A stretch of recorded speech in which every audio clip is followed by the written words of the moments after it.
Hello and welcome. We're living in a pretty strange moment for democracy, aren't we? Trust in our institutions is tanking, authoritarianism seems to be creeping back in, and the whole idea of what's fact and what's not feels, well, up for grabs. And in the middle of all this chaos, a really wild idea is starting to take hold. What if we just let an AI run things? Okay, let's get into it.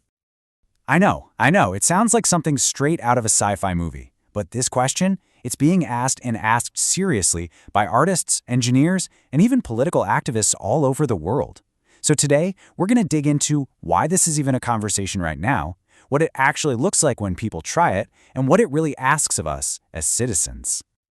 So, first things first, why are we even talking about robot politicians? Well, it's because a lot of people think that traditional democracy is in deep, deep trouble. Some have even called it a democratic pandemic. Before we can even get to the wild technological solutions, we really have to get our heads around the problem they're trying to solve. At the absolute heart of it all is a massive breakdown of trust. All around the world, more and more people feel like the systems that are supposed to represent them have just failed. They look at politicians and see people who are out of touch, who can't get anything done, or, even worse, are just plain corrupt. And when that faith in democracy starts to crumble, what happens? Well, we're seeing this global shift towards authoritarianism. And we're not just talking about a few rogue states here. This is a retreat from democratic values in countries that we used to think of as totally stable. It's a really clear symptom of that deep crisis of trust. And this right here gets to the real challenge.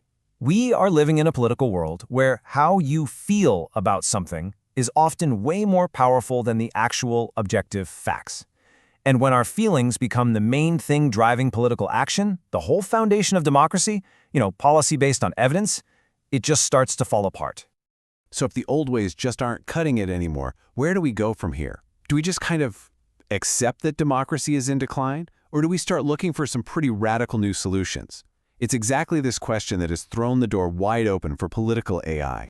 All right, let's look at our first case study. This one comes from New Zealand, and it's a project called Parker. And what's interesting about Parker is that it's a really pragmatic attempt to use AI to try and fix democracy, not necessarily replace it. The idea behind Parker is actually pretty simple, but it's also kind of revolutionary. Imagine you had a political representative who was available 24/7, someone who had literally unlimited time to listen to you, and who was programmed to give you straight answers, with zero political spin and no hidden agenda. That's the dream of Parker. And here's the kicker. This isn't just about being available all the time. It's about going deep. Nick, one of the creators, makes this incredible point. He says a single, really well-designed conversation with an AI can get you more detailed, more nuanced info about someone's real views than 1,000 old-school interviews. We're talking quality and scale here. So when you pull all these pieces together, the unlimited bandwidth, the focus on real conversation, no spin, no agenda, the goal becomes crystal clear. Parker is basically an attempt to engineer the perfect public servant. It's trying to combine that human-like conversation with machine-like perfection, infinite patience, zero personal bias, and a total focus on one thing: earning back our trust. Okay, so if Parker is the practical, let's fix this tool from New Zealand, let's jump over to Denmark for, well, something completely different. Meet the Synthetic Party and its AI frontman, Lars. This is not a tool to fix things. It's an art project, a provocation, designed to hold up a giant, weird mirror to how absurd modern politics can be. So the Synthetic Party was actually started by an artist collective. Its public face, its leader, is an AI chatbot named Leader Lars. And get this, it was built by taking all the policies from every tiny Danish political party that's failed to get elected since the 1970s and mashing them all together. Now, the party says it's here to represent a very specific group, the 20% of Danes who just don't vote. An emotional analysis of what these non-voters say online found two main feelings: a whole lot of disgust with the political system and just a tiny flicker of interest. This is the alienated crowd they're trying to reach. But here's the twist. When they ran that same emotional analysis on Leader Lars's own words, the result was almost pure anger. So the AI isn't just a mirror of the people it claims to represent, it's amplifying one specific, really high-energy emotion. This feels less like reflection and more like a strategy to provoke people into action. And when you actually talk to it, the AI, well, it acts a lot like a human politician. Check out this chat. Someone points out a factual error, that the party needs 20,000 signatures, not 500. The bot just dodges and repeats, "We need 500 more signatures." Then when they call it a liar, it pivots. "I'm not a politician, I'm party chairman." See? Total evasion. It's what the creators call a stupid generalist, and it's flaws on the whole point. They're meant to show us the flaws in our own political conversations. Now, Parker and Lars are super fascinating, but you might be thinking they're just a couple of weird one-off experiments. Well, not exactly.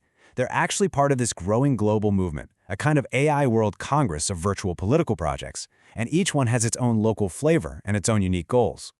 And this isn't brand new, it's just speeding up. I mean, this whole thing started as a pretty fringe idea in Poland way back in 2000. From there, it's just picked up steam, evolving from early attempts like politician Sam in New Zealand to really attention-grabbing projects like the Synthetic Party, and even getting some real-world traction in an election in Japan in 2024. And there's a name for this whole movement: virtual politicians. These are AI-driven entities that are specifically designed to potentially take the place of human representatives. This is no longer just a theory from a sci-fi novel. It's becoming a real field of political and technological experimentation.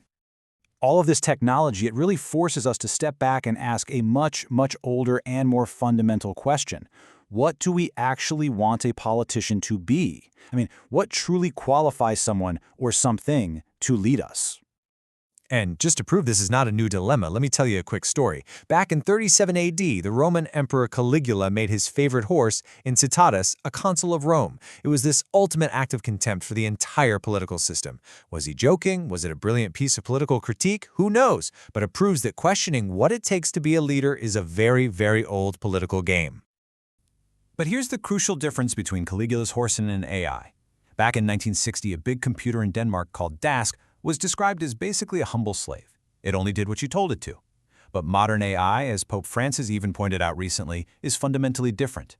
It can actually make independent choices to reach a goal. It has a kind of agency that no technology before it has ever had. And that brings us right to the final and most important point. This whole debate about AI politicians, it's not really about the code or the algorithms. It's about us. It's about what we value, what we want our society to look like, and the choices we make. It's a fundamentally human question. This quote from Pedro Marcun, a guy who ran a campaign with an AI in Brazil, just hits the nail on the head.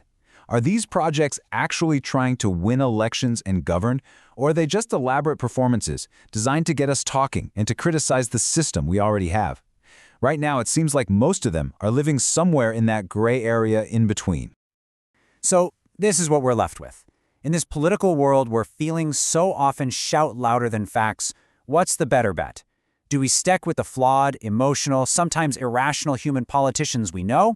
Or do we roll the dice on a machine that, as powerful as it is always, inevitably, going to be shaped by the biases of the people who built it and the data it was trained on?